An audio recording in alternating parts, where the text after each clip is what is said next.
Wow, just like that, back with another Portable Clint. Ladies and gentlemen, one of my favorite people in Hollywood who I have seen on the front lines for so many years. But guess what? He's here right now today. Ladies and gentlemen, Lex Medlin. Oh, look at that. Look at that. Look at him. Look at him. Look at you. Look at that mustache, thing, man. Yeah, have you named it? No, not yet. I've named it the cash cow at this point. It's been good for you. Yeah, I did it as a joke. I was doing an episode of a show called Mayans. Yes.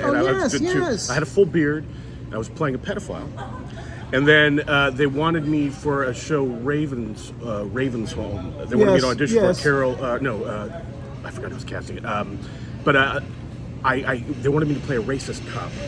And I kind of didn't want the part, so as a joke, I shaved the beard and I left this thinking they'll never hire me. Of course, they hired me. Yeah. And then in the middle of shooting that, they said, put yourself on a self-tape for CSI Vegas.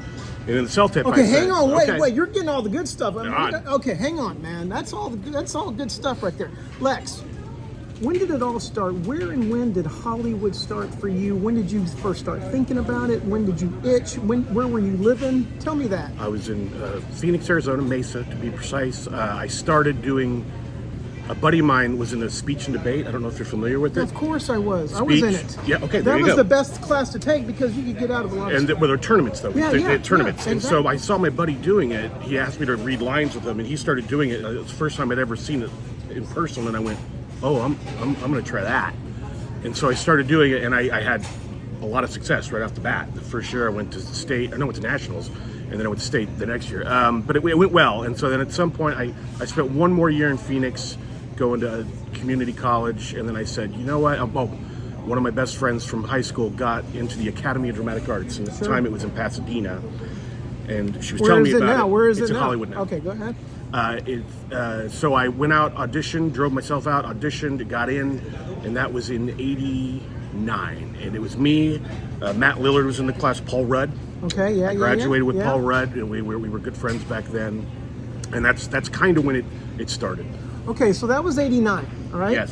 1993, you get your first credit on IMDb for 90210. Is that true? 90210. That's my first theatrical gig I ever got. I'd done some commercials at that point. All right. But that was my first theatrical, yeah. How many commercials did you do up until then? Like when you got here in '89, when did you start booking commercials? I messed around waiting tables and stuff, doing some cocaine, some fun stuff like that in my youth. Yeah. And I think it was around, Bennigan's was my first one. Probably. Bennigan's was? Yeah. Okay. I was pulling a giant chicken. That? Who was casting? Judy Landau. She's not here anymore. It was she had a house on San Vicente. Nope. This was in Santa Monica. Oh yes. And it was a house sitting at the corner before she moved onto the Fifth Street one. It was a house, yes, by itself. I remember this. And I went in and they Taft-Hartley'd me. Oh, I was trying to go the AGVA route. I joined AGVA, and if you joined AGVA, which is this tell me what that the is. Union for Variety Actors, basically. Is it characters still around? at Disney. I don't know if it is. Okay, I've never heard of this. But there was a glitch back then where if you joined, a year after you joined that, you could join SAG. 3 weeks before I was going to be able to join, I booked the Bennigan's, and they Taft-Hartley'd me, so I was able to get into Virginia. That's always the best way to get in, don't you think? Yeah, but you got to get so lucky. I know. You got to go in for a job that they're willing to see you non-union, and then they're so excited about you that they say, yeah. That's the whole idea of it, is they're telling the union nobody else can do this except for this person. Right. He has to join the union. Okay, Lex. What's Lex Medlin? What's Lex short for? Anything? Nope. I am the fourth Lex. My great grandfather, Lex Denny, Lex Mandarin, Lex Arthur, Lex Michael. My son is Lex Montgomery, so he's the fifth Lex. Okay, so back to the beginning. Mm-hmm. What started more? Obviously, you booked commercials first, but what was commercials for a while, then theatrical? 90% of my work, maybe 95% of my work, was commercials, and it kept me afloat. I had a day job I was working for a design company. Now I was a runner. I would run plans, and I would keep the office clean. It was a great job because they would let me audition. Yeah. If I was out running a plan, they're like, "Yeah, go ahead and do your audition," and I would. And if I booked a gig, and I'm like, "I got to leave on Tuesday," well, I booked a Bud Light campaign shot in South America with Ingo Newhouse. Okay. And on Tuesday I had to tell this work, I got to go to South America for a month, and they're like, "Go," which was incredibly gracious of them. So I was there, but then the company got downsized and they laid me off. And about 2 months into the layoff, I was in that moment of just like, I don't know what I'm going to do. I don't know what I'm going to do. And then, infamously, I went into an audition, and it was for Sounds Geico. like me last night, but go ahead. Yeah, and me right before this gig. Okay. I go in for a Geico commercial. Is this the Geico commercial? Bob, we had a baby, eats a boy. And they were shooting 6 different spots. Wait. Hang on. Yep. So that was the commercial when back in the day you would get a payphone and you would just say. That's the funny part about it, because they've since re-upped it. They re-upped it last year Are you for a serious? cycle. Yeah, for a cycle. And the problem is nobody understands it, because it's me on a payphone, which Right. nobody knows what it is Right, anymore. right. Trying to rip off the phone company, because from a collect call, which nobody knows what that Right, is right, anymore. right. But the funny thing was, they were shooting 6 different spots, and I went in for 3 of them. It was a director I'd worked with, Bruce Hurwitz. Oh yeah. And it was the one I didn't want. It looked the stupidest, and I was like, ugh. There was one that was a couple of cops doing stuff, and I was like, that's the one I want. So they cast me on that one. I show up on the day. We do, you can imagine, 25 takes of "Atta eats a boy," just different, to the point where we finished, and I looked at Bruce and I went, "What the did we just shoot?" And he was like, "Don't worry about it. Just take the session fee. Well, I'll get you another one, and we'll make some money on that one." And to this day, I've shot 152 commercials, and it is the biggest money maker I've had. Yeah, they've re-upped it twice, 27 years later. I love that. It's insane. It's absolutely I love insane. it. And it just goes to show you what I've learned in this business is you have no idea what works. No idea. Because I truly thought it was a piece of junk when we shot it. And that still lives on the internet. I just saw it the other day It was a meme. independently. That was a meme. Yeah, yeah. There's a meme that says, "If you don't know Bob, we had a baby, it's a boy. You're too young for me." Yeah, I think and that's what I saw. ironically, in my 35-year career, that's one of the moments where I was like, "Huh, I made it." Yeah, yeah. And they're the weirdest little moments that, but that was one of them where I took it and I sent it to my mom, and I'm like, "Look at that, your son's a meme." That's awesome. For some reason, that resonated with me more than Yeah, so many yeah. other things. But yeah, so that was how a baby, it's a boy started that where I could work only acting. I was able to make enough money just. What year was that? God, I don't know. Give me approximate. 95. Because I'm trying to 96. figure out where 01 came in, where you and I met in 01. I thought we met earlier than that. Well, no, I'm sorry. We did, but that's the first time we worked together. on the airline one. On the American Airlines commercial that we shot on 9/9. He had me laughing. We were laughing so hard. It was the funniest, seriously, Lex. It was the funniest And what was spot. his name? Dwyer was the seat? Yes, Bill Dwyer. Bill Dwyer. He was great. And do you remember? I like telling the story because it was the only time you and I were in the middle of a take. And do you remember? Chevy Chase. Chevy Chase. We were in interrupts us. LAX. LAX. Chevy Chase interrupts the take, and nobody. And he wasn't funny. Yeah, he wasn't funny, and nobody was excited that Chevy No, Chase. they were. In fact, the director was annoyed. He was like, "We're shooting a commercial, Yeah, man. Chevy, do you mind, dude? Excuse us." Yeah, and yeah. it was really bizarre. And then obviously the horrible thing about that was it was going to be a huge moneymaker, Yes. especially for Bill. Yes. And then 9/11 happened. We and shot it on 9/9, so 2 days later. It happened, and the whole campaign got scrapped. I felt because bad for he Bill. was playing a seat. And it was funny. It was funny. And we were riffing that day. Lex. They let us riff. Oh, We Lex, had seriously, so much fun. funny, dude, so funny, man. I loved every minute of that. But we met a bunch of times. Bunch in the of ring. times, bunch of times. Chinnery, there's a group of us. Yep. There's a guy, Steve Cooper, who does a podcast, and Cooper gets all that group Yes. on. And Yes. he every time I've done it twice now. And when I go on that I one, did it. he always goes Clint Yeah. Culp. Yeah. He mentions this whole group of guys. You would recognize all of them. Yeah. They've been on everything forever, and they're all. The thing about that group that I loved, and especially in hindsight I loved, was it was a very supportive group. Absolutely, and still is. The believe it or not. egos, all that group understood how arbitrary the whole thing was. How we show up, all of us show up in the room on the day. Hey, maybe it's your day. Maybe you go in and you say the right thing and you get it. Yep. Maybe I do. Yep. And everybody understood it, so we could actually support each other. And there was because I always tell people too when they have me speak at to younger actors, I say, listen, your mom is going to love seeing you on TV and appreciate it. She'll never understand the insanity of the business. Even your spouse a lot of times won't. The only people who will understand the day in and day out insanity are the people in that waiting room. Yes. And there are times where you need to be able to talk to people. Yes. So I say, get your ego out of the way, become friends with those people. Everybody's going to work if they're any good, and that will be your and that was we would meet a couple Lex, times a day sometimes you and are talk so right. talk about. Yes. Were you over at Santa Monica? Did you go to that thing? Yep. It was awful. The room was Yep. awful, and we were actually it was somewhere we could all vent together, and it went on for 15, 20 years. Yeah. It was incredible. Lex, seriously, there is nothing better than our character group. Yep. They're all talented. They're all good. You said something just then. You said that sometimes your spouse don't know or your spouse doesn't understand. But let me ask you that because your spouse is. I'm lucky in that regard. Your spouse is an actress. Your wife, I can only in Hollywood can you say this. Your wife has been my wife one time. Oh, in what? In what was it? Chevy. It was a car commercial. Yeah, car commercial. Oh yeah, that was one where they made her drive on the edge of a cliff. No, we were around a dinner table. Oh, I'll have to ask her about it. Yeah, Toyota. It was a Toyota Toyota 4Runner. Okay. She's in casting now too. Yes. She runs commercial sessions. She basically she ran sessions, and then I went to do a show, Drop Dead Diva, and she couldn't. She and how many kids. episodes did you do of Drop Dead Diva? 44. Okay, go ahead. And then when I came back, she tried to get back into running session, and she couldn't get hired. And we were struggling after Diva, and then COVID hit, ironically, and somebody, I think it was Arlene Goss, called and said, any chance you can run this virtual session? And my wife, without thinking about it, went, sure, just because she was anxious. Yeah. She hung up, she looked at me in a complete panic going, I don't know Zoom, I don't know any of this. And in about 3 days, she tutored herself and learned all of it. And 4 months later, she was the prominent session runner in town. She was getting hired out of Mexico City, out of Texas. She's awesome. And so because she's incredible at what she does. Yes, she has way more patience than I have. Yeah. Because all through COVID, it was in our house, sure, in our living room, and we all had to tiptoe around while she was casting all day long. And I got to listen to some of these actors.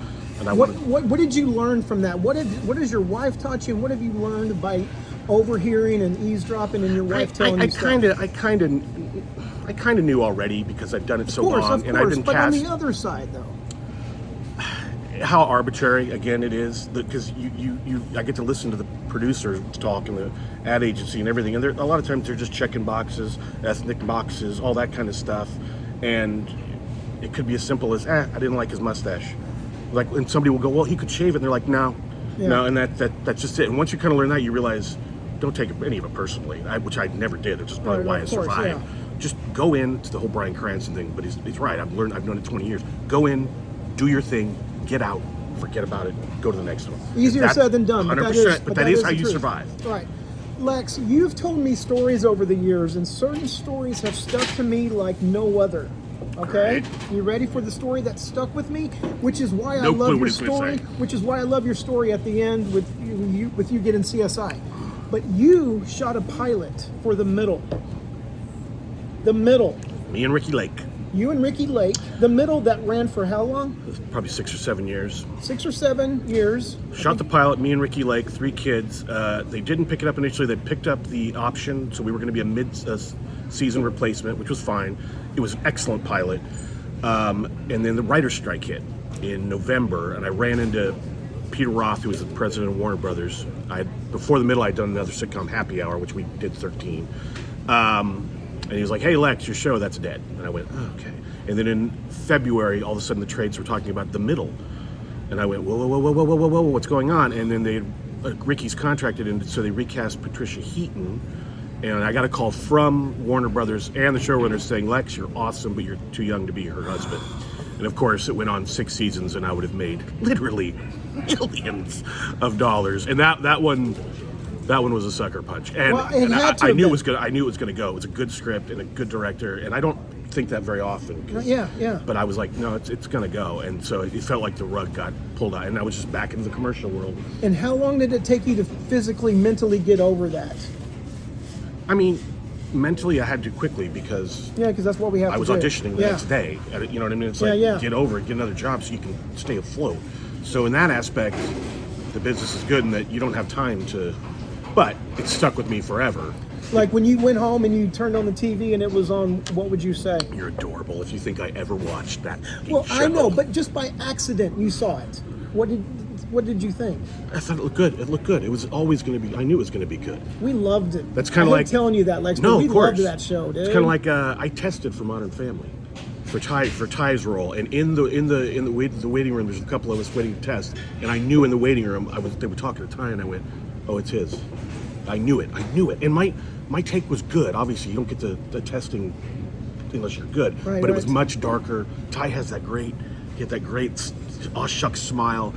And afterwards I can go, oh no, he was absolutely better than I was. That said, I ended up doing a guest star on it. I was going to ask you about that. I ended up guest starring, and I watched that one episode, but I've never watched Modern Family because it just sticks in my craw. Did you have to audition for the part that they gave you? I auditioned, but luckily Gail Mancuso was directing. She's won a couple of Emmys, and she had directed the last episode of Happy Hour, and she was a big fan. So yeah, she was a fan. Like, I walked in the room and she stood up and hugged me. And I read it, and it was a fun part, and I read it, and although here's a fun little story that you might like as an actor. Please. So I do the scene, and at the very end, I put a little button on it that makes everybody laugh, and the producer in the room goes, Lex, it's awesome, you got to do it again, do not add anything. And I went, oh, it seems, it's documentary. I said, it seems almost improv. He goes, not one word is improvised. Everything is scripted absolutely perfectly. And I remember when I did the work session with Leviton and Lloyd before the test, if you added an and, they would be like, oh, okay, you can leave that one, don't do that here. There's something about that just showed how genius the show was. So then I did it again, didn't put a button on, and then they hired me, and I got to work with Julie a bunch, and it was a good experience. I mean, there's half and half. Half you can get away with adding an and. Here's the thing. Sometimes commercials are very much, commercials used to be 30 years ago, it would stick to the script. Yeah. And then it slowly became improvised, and then it went too far the other way, where it was. I remember going into audition with Pete Davidson, I think, Pete Baldwin. Okay, yeah. Okay. And we literally, we in the audition, they went, it's Toyota, and they're like, your executive's at a table, go. And we're like, okay. And we got hired, and on the day we show up, and they're like, all right, your executives go. And we're like, did anybody write anything?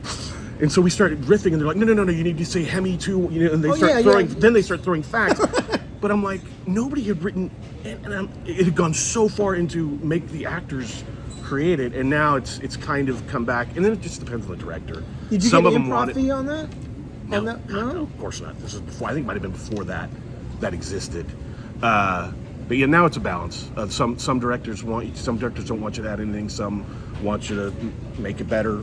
It just depends on the director. That's commercially. Theatrically, almost about 80% of the time, you add a little something. Give it very little in character. Very little in character. Just something that opens their eyes a little bit. Okay, wait. I'm gonna ask you a different question really quick.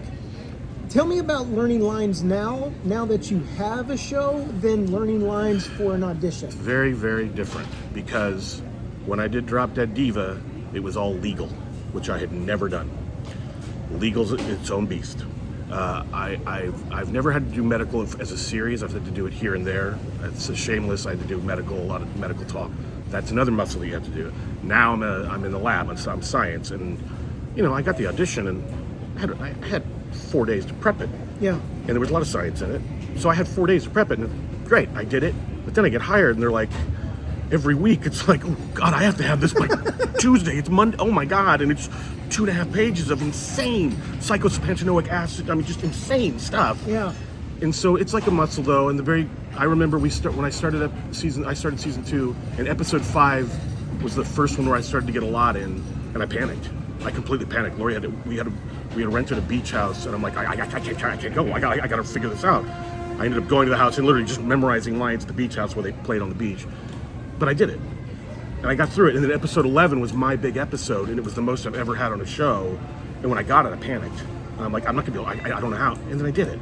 And then at some point, you're like, okay, you got to just get through it. Well, because messing up now on a set is a lot different than messing up as a guest star, right? Because you're not so worried about messing up. Because but usually, as a guest star, you've auditioned it, so most of the time, I see. Most guest stars that kept, ironically, for the first time in my 35-year career, about last month was the first time ever that I've been on a show where a guest star came in, and I don't know if it was nerves or what, but the guy didn't really know his lines, I was literally just looking at him like, oh, dude.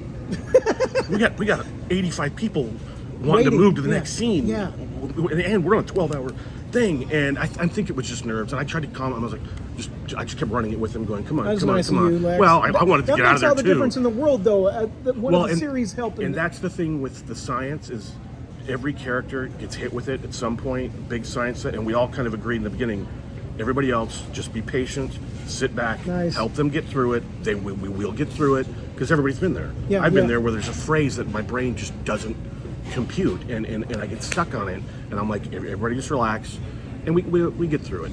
So Lex, when you're seeing these big words you don't know about, are you looking up the definition of it? Does that help, or To some how extent. are you doing it? Legal is was a little easier in that I could piece together what I was trying to say.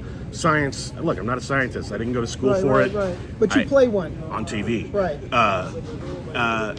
Yeah, I try to piece it together because that's the only way I can memorize. Is I have to have an emotional connection to it. That helps me to memorize. The emotion comes and I just say it without thinking about it. But it's tough with science. Most of the time, it's talking about some kind of process that we're dealing with, and so it's like you try to figure out what is the process I'm talking about. You figure that out, and that kind of tells the story with the big scientific words. And sometimes I just say it so we can move on to the next scene. It's that simple. Have you learned anything? Well, you've been a series regular a few times, but have you learned anything by being a series regular this time that's going to help you be an actor next time? Not at this point. 35 years. I wouldn't. It's not that I haven't learned. It's not that I'm not learning anything, but it is the most fun I've ever had. Okay. It is a network show. Yeah, dude. It is. I pull my car up to my trailer. Those are the little things that. Yes. That after 35, they're so stupid, but they're. I love every little bitty thing. Every time I pull up, I go, I just smile, and then when I walk out, it's the biggest set I've ever been on. You should see the thing. It's absolutely incredible. And I walk on. Still at Universal, right? No, we're in Santa Clarita. Oh, really? Soundstage in Santa Clarita. Not to brag, but I've shot in 3 CSIs, and shot in 2 10 years ago on Universal. Yeah, same here. Yep. Same here. They started in Santa Clarita originally, moved to Universal, and then the show ended. This was the reboot, and they went back to Santa Clarita. And I don't think it's going in. I think the cost it's much more cost effective, so I don't think it's going anywhere soon. But yeah, I walk onto the set, and everybody parts, and we go to rehearse, and everybody's focused, and it's just.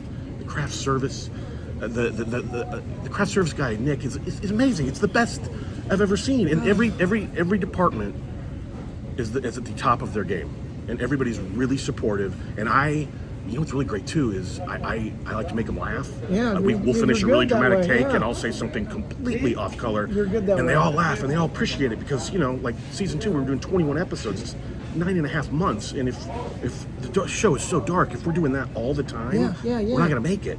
So I try to laugh, and so far they still think I'm really funny. Now it's probably gonna end at some point. They're gonna get annoyed with me, but right now they're still thinking I'm funny, and it's great, and I love it. I love it. Max, I'm so proud of you on this. Okay, let's back up a little bit. Let's talk about Knight Rider. Oh Jesus! shot out in. Antelope Valley off the 14 where I shoot some of the stuff now. That was your second Team gig. Knight That was in Rider. '96. I barely remember. I think I had glasses on. But Okay. it was literally just the opening of that show. It was one scene. Did you see Kit? I think I might have. Okay, so, all right, so you do a lot of theatricals, you do a lot of commercials, okay? I'm just going to fast forward this now. So you get an audition for CSI. Tell me about... Well, hang on. Yeah, Okay, no, you go ahead. What were you going to say? I don't want to cut you off. I got to do Friends.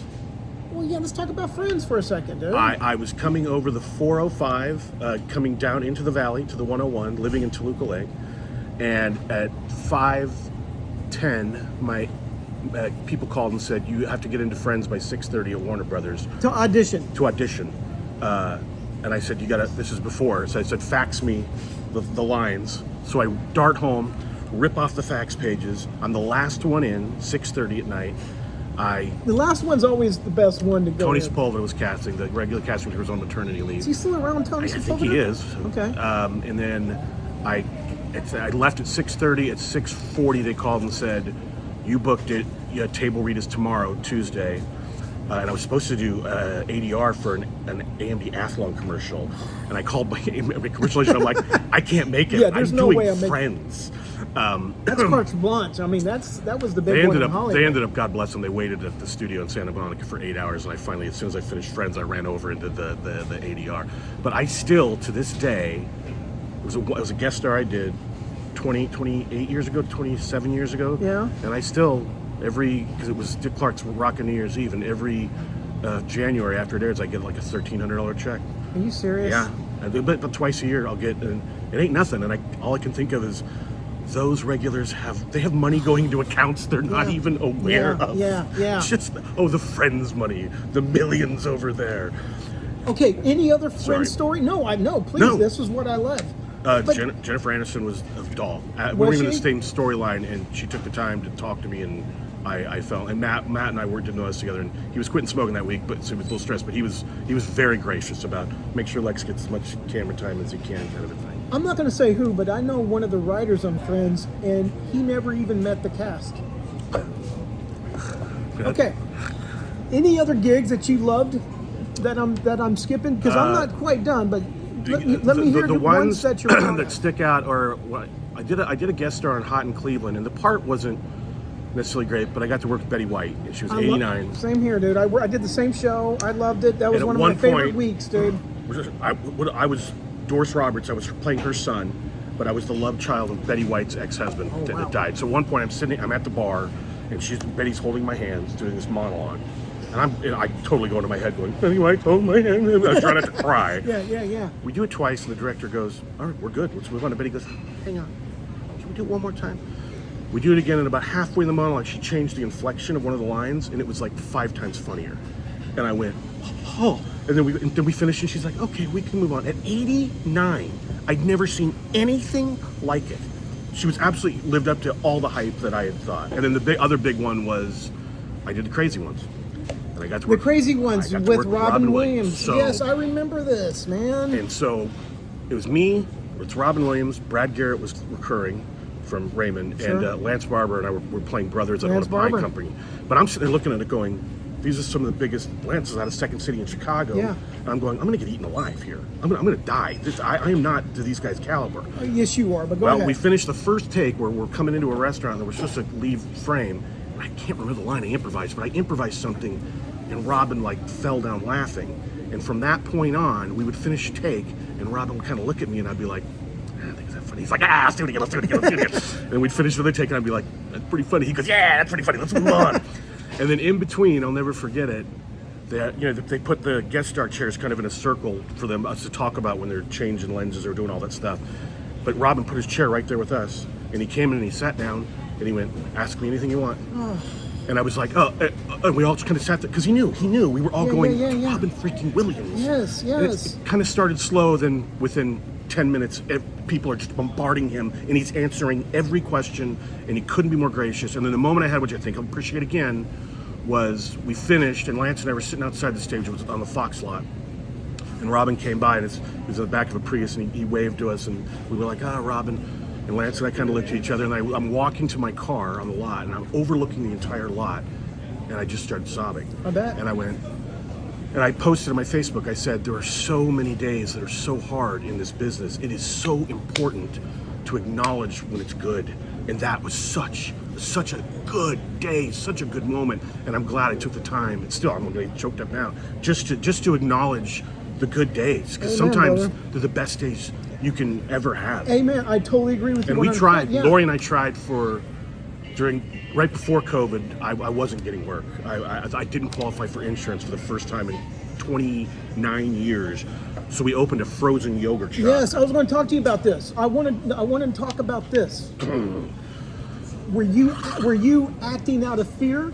We were acting out of, we have children, we have no income, we just want to find income that is not entertainment related. Okay. Just some form of income to the side, and then we're still going to act, absolutely. Although ironically, we're only open a year and a half. Ironically, 2 weeks before I shot it, I booked Shameless. The store opened for a year and a half. For a year and a half, I did not book one job. It's the longest stretch in my entire career. 2 weeks after we closed, I was on All Rise. What do you think it was? It can't be coincidence. It's No, not just, no, not at all. I don't know if it's. Did you I don't know. because your heart was taken out for a year and a half? Because I always tell people it took us 7 months to 8 months to get it open, and on day 3, because my whole thing was I was tired too. I was tired of the grind. I was tired of all the driving all day, going to auditions, not getting it, trying to get enough money for insurance. Yeah. And on day 3 that we were opened, I was washing out a yogurt bin. Lori was in the office. My wife's in the office, and I just put the yogurt bin down, and she went, "Well, what's up?" And I went, "Pardon my language, this." I said, "Get me driving back to Santa Monica at 5 at some audition that I'm not going to get. I will take that over this any day." But I had to go through it. And Lori always thought she wanted to be her own boss, and she realized into it. No, she's got an incredible work ethic. She realized, no. I want to work hard for somebody, which is what she's doing now. Work hard for somebody. So we learned through it, and the thing that it did for me was made me realize again, no. Go do the thing that you're good at, that you love. That's where you're supposed to be. Yeah, it's going to be hard sometimes. Get over it.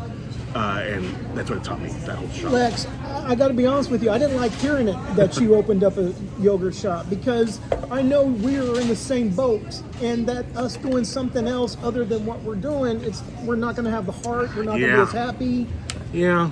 And so it's like when anybody quits for like 6 months to go do something else and then come back, they never come back. That most of the time, no, they don't. Especially if they leave town, they don't come back. But it was never that. It was never set up to be that. It was literally just set up naively to be just a little source of income, But owning we learned a lot about owning a small business. Oh, I bet. It is all encompassing, 7 days a week. There was one stretch.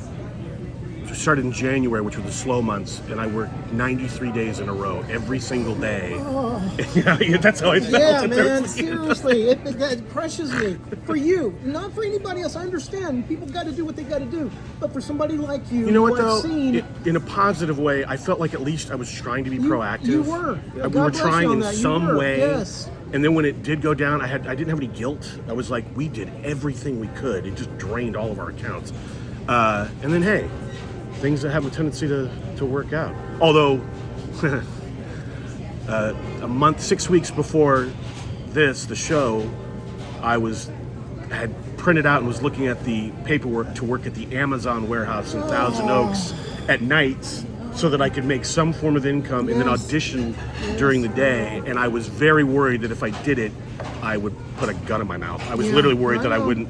And then luckily, things took a turn. Okay, let's talk about the turn. How did the turn happen? Self-tape. Okay, so self-tape. 10 days. What do you mean 10 days? I mean, 10 days. This is the problem with this business. This is the reason why this whole group of guys we talked about half an hour ago that you would recognize all of them. It's why most of them are still in the business, because it ain't a pipe dream. It happened. Diva was the same thing. We were going broke, and then I went in to be. For Diva, I went in, it was supposed to be the romantic lead for 4 episodes, or the romantic interest for the lead. And it was supposed to be a 30-year-old surfer, and I was a 40-year-old overweight guy. And I'm like, I'm not going to get this. I did, and I went off to Georgia for 3.5 years. They made me a regular. But right before that, my son was 10 days old when I booked that. We were like, what are we going to do? Yeah. And it all turned on one audition. Yeah. And then it's the same thing where they said, put yourself in a self-tape. And I went, they're not hiring a series regular off of a self-tape. This is because... Is this for the CSI? Yeah. Then I went... Okay, hang on. Yep. When do you get this audition? What time? Do you remember when and where you got this audition? So I was so busy shooting... I was finishing Mayans and starting Ravensholm. So I had a focus kind of elsewhere. Okay. I think they called me on a Friday and said, you have the weekend to put yourself in a Tell self-tape. me what the breakdown said. This is for Bo... I don't remember. How do you say Bo that? Fanato. Bo Fanato. The thing I remembered about it said he has an embarrassing collection of New Balance shoes, which I thought was so funny. And then I got the show, and every scene I wear New Balance, and they're the most comfortable shoes I've ever worn in my entire life. That's funny. But he said he was a family guy, and he was a genius. He worked at Dow, and he was a complete genius. But when I read it, it had some funny stuff in there.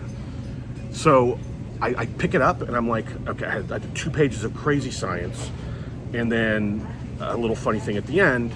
And so I worked on the science, and it was a total Bryan Cranston again moment of, I went, don't try to give them what they think. I know what I think this should be. Here's what I think it should be. Now, admittedly, I could really do that because I was working on something else. Yeah. So I went, screw them. Here's my take. Submitted on Monday. Did it say series regular on the breakdown? It did.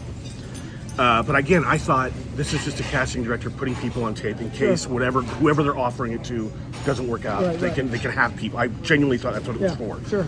So on Wednesday night, I have my last night on Ravensholm. Do you think that helps you with pressure, saying all that stuff?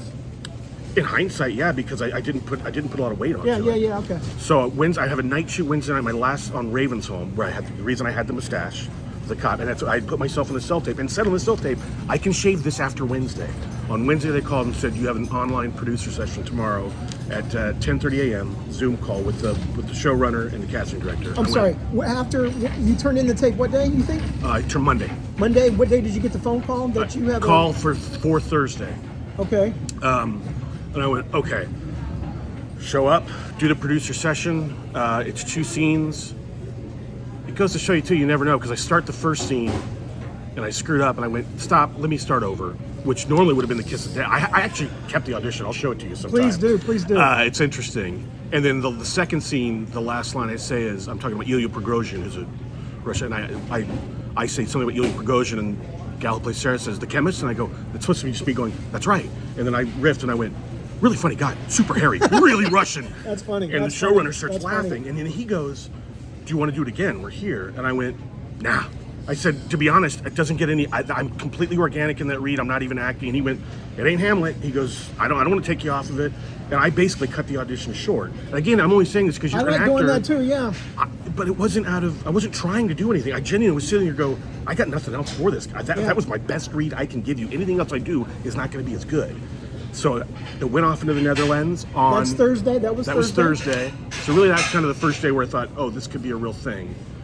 And then on Monday, Friday they called and said they're going to test you, which at this juncture, you don't go in the room anymore. They take your producer test and they send the tape to studio. That's kind of fun, right? Because you don't... It is and it isn't. I know, but you kind of have that pressure going that you have to go back and make... That's why it is good, right? But I also know I have booked jobs because on the day in the room, I've done some things that got the room in my favor. The middle, very much so. I won McPherson, the president of ABC, in the room. I did a couple things in the room that made him... Apparently, when I left that room, Ricky told me later, he said, I love this guy. He's like a young John Goodman. And I was like... well, but I'll take it. He's one of my favorites. I'll take it. But anyway, so that's the bad part of it. So they're saying it's going to test some. They're sending the contracts on Monday. That was a very funny moment I had with Lori. I came home with the mustache. I shaved it during the day when my kids when we were all gone. The kids came home, saw it, and they were like, "Oh my God, it's disgusting." Lori comes home and she comes around the corner and she goes, "What is on your face? That's horrible." And then the contracts came in for the show, and she looked at them and went, we're gonna make this work. We're gonna figure this. We're gonna make this mustache work. We're gonna make it work. Yeah. Totally. And it took like 3 days. The contracts were issues, but and finally on Wednesday they were signed, and they said, "All right, Thursday it's going to studio at noon on Thursday." And you sit at home. You can imagine your stomach. Oh my gosh. At 12:40 they called and said, "You made it to studio. You're going to network." And I went, "Okay." Who's calling you? Your agent? My agent. And they're telling you step by step of everything. And at 2:40 they called and said, you booked it. You have to drive to Santa Clarita tomorrow, Friday, to do publicity photos. You start on Monday. Oh, you got to get your physical done at some point. What kind of Monday. physical? No, it's nothing. They took vitals and my high blood pressure, which she didn't like, but oh well. Can they stop you from getting high blood pressure? Will they? Is there? I don't think so. They haven't yet. I've had 2 of them, and it's been high both times. I'm taking medicine, and I'm trying, but I'm 55, and it's a stressful job. Sure, but, absolutely.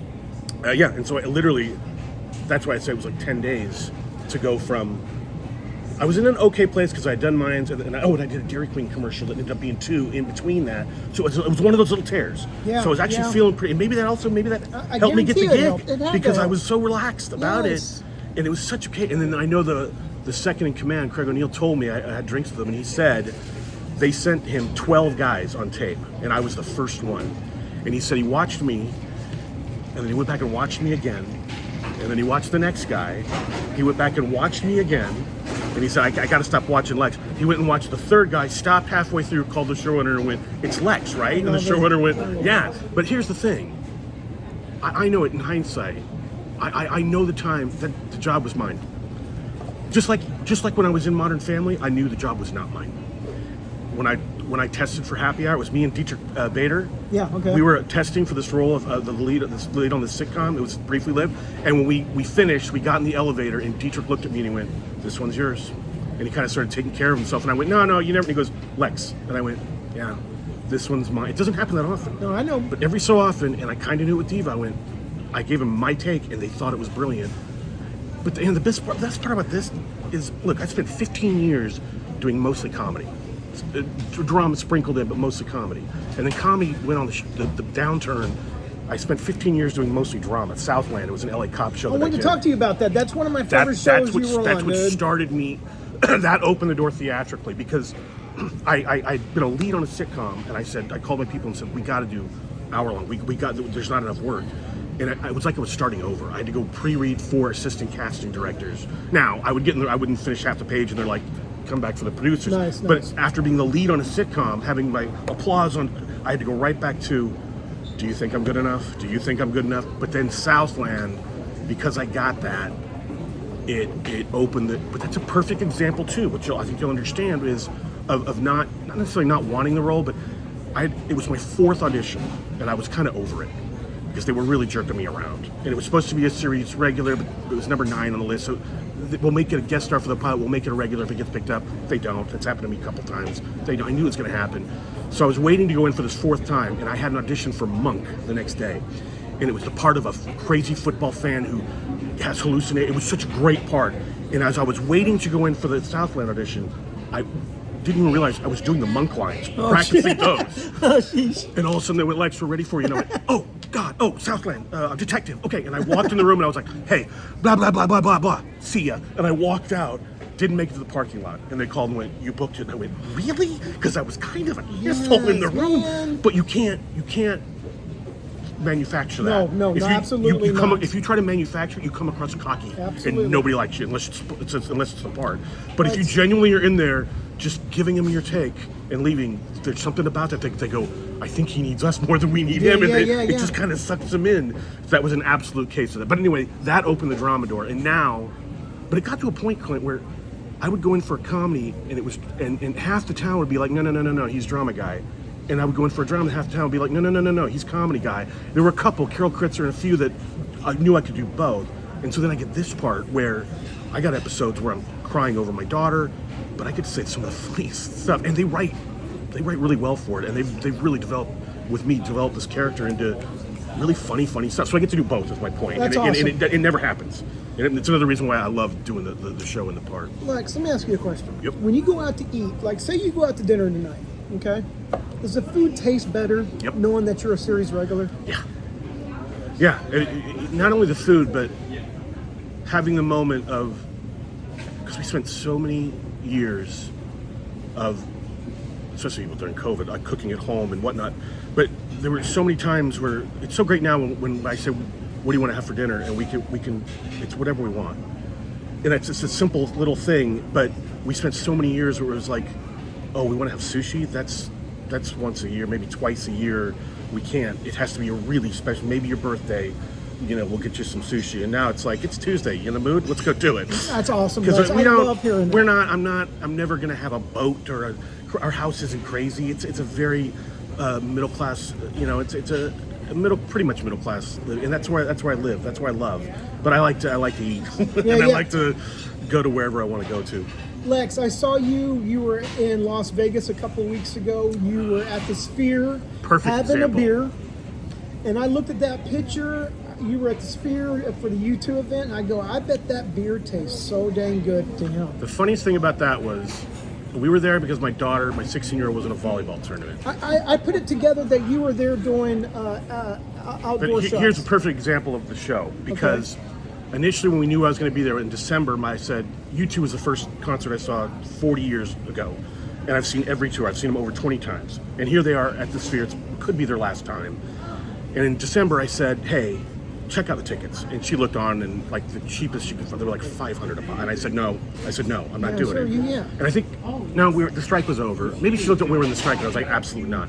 And so then a week before, it all kind of went, it's my favorite band. I've followed them for 40 years. Yeah. They're in this thing that anybody who goes to do it says it's earth-shattering. So we looked up, the tickets are even more expensive at this point.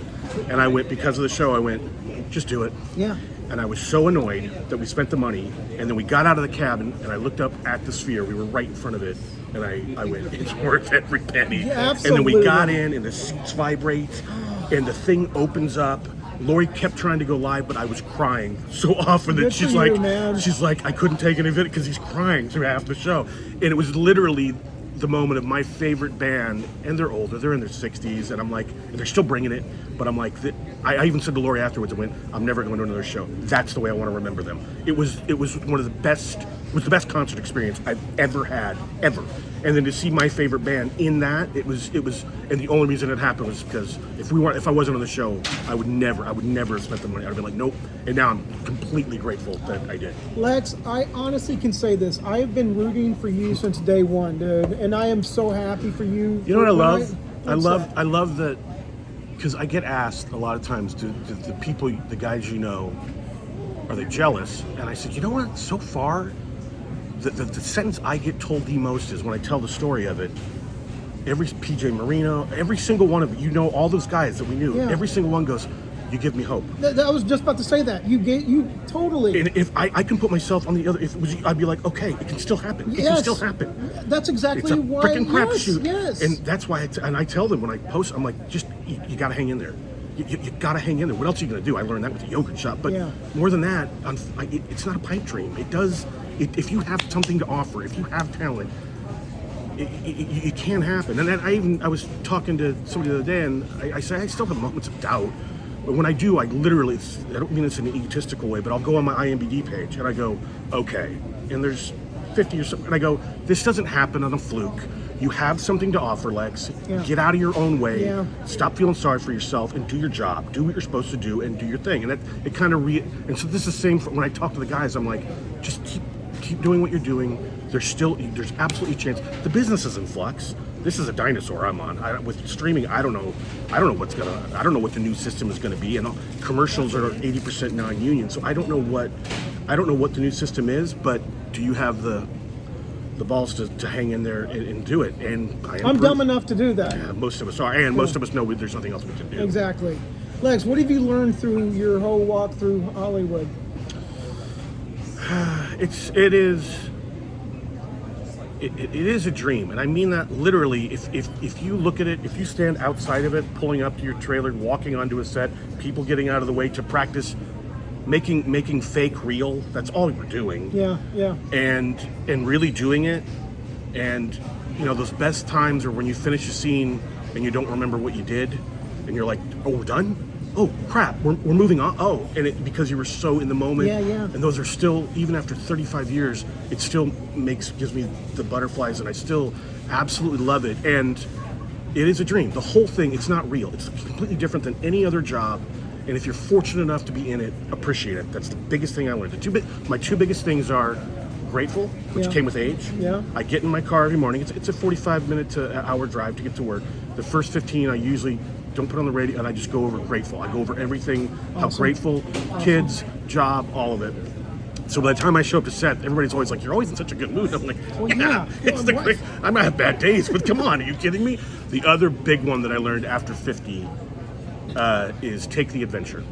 And what I mean by that is, at 50, I realized my instincts were, if they said, hey, come over the hill to this party, or hey, come over to farmer's market, hour and 10 minutes away to do an interview, my first instinct is, no, I'm good, I want to sit on the couch. And I've learned, just take the adventure. Just take it. A big one that just happened, Marty Fortney, redheaded Marty? Yes, of course. He was my best man at my wedding, and he bought a house out in Whitewater, the desert, right before Palm Springs, and he flipped it to be an Airbnb. Now, at the very beginning, he called me and said, hey, you want to come help me flip this house? And my first instinct was, no, it's the desert, it's summer. No, there's no air conditioning, there's rat crap all over the ground. I mean, it was dilapidated, but I went, take the adventure. And then a year later, when it was done, we sit out on on his porch with this giant mountain and the windmills with a cigar, and it's one of my most special places. And it always works out where whatever fear or whatever I think is going to be bad about it, the adventure, the good of the adventure, 90% of the time outweighs any of the negative. Well, that's also your attitude towards it too, though. Now, yeah, but I went through a stretch there. I was tired, and I was like, I don't want to go do stuff. I just want to hang out. I got to do so much with the kids. I'm not going to do anything. No, I feel that way. Take the adventure. Just take the adventure, and it'll be worth it. All right, Lex. Last two questions. Oh. What was it like when you put on that CSI jacket for the very first time? That vest? I have a vest. I have a lab coat. I think I did the lab coat first. Well, here's a quick side note. I put on the lab coat. I shot 2 scenes. And on the third day, I showed up, and I was waiting for a wardrobe fitting, and they came in and said, you have COVID. Oh. This is 4 days into getting my dream job. Oh, man. And I got in my car and drove home. Luckily, I landed in my driveway crying, and the showrunner texted me and said, get better. The work will be here. Do not worry about anything. It will be here. I 'Cause would be thought freaking. I thought yeah. I was getting fired. Oh, 10 days later, I went back, started it. It was fine. But so I'm sorry you made me think of that when you thought about because I first put on the jacket and I thought I'm coming home. There was a great moment at the first scene. It was me and Mark Helgenberger and Sarah Gilman Penny. And I finished the take and I broke into a song. I made up a song about series regular on CSI Vegas season 2. Hey, and I look over at Marg and she's looking at me like, who the hell invited this guy? Now we've since become incredibly close friends. I saw that. We're partnered up as detective partners this season, Yeah. and I'm spending a ton of time with her. And she's a gem of a human being. But that first look she had, like, why? No, we're not doing this. Yeah. But that's how excited I was. And putting it on, I just felt like, oh, I hope. It's kind of like the mustache. As much as I hate it, I hope I have it for a decade. Amen, you know what I brother. mean? Because Amen that'll to mean that, yes. it's all going well. Lex, your shirt that you're wearing right now, Xanadu. That place was right around the corner from here. On Was Beverly. it? Yeah. 99. It's so funny. It's literally right there. I'll have to go look at it. Yeah. It got burned down like in the late 80s. Uh, but still they have the facade. The facade. You know, I have driven past it. Yeah, you have. I ran into my wife at Barney's Beanery. She was having lunch with a friend, and then our first date was a Xanadu sing-along party. Oh, really? Because I knew every word. It's one of those. Why are you a big Xanadu fan? My dad was a movie theater manager when I was a kid, and when I would go to stay with him, I would just live at the theater all day. And That's fun. one I summer love that. was Xanadu, and as a kid, I didn't understand. As an adult, I know that it's truly a horrible movie, but the music is excellent. Yeah. ELO and Olivia Newton-John, who I wanted to marry as a kid. But it's one of, and I ended up going to after that date with Lori, we ended up going to the Henry Ford Theater. They had a giant Xanadu sing-along. I was the only straight man there. And I got hit on nonstop, and it was fantastic. My ego was so big that night.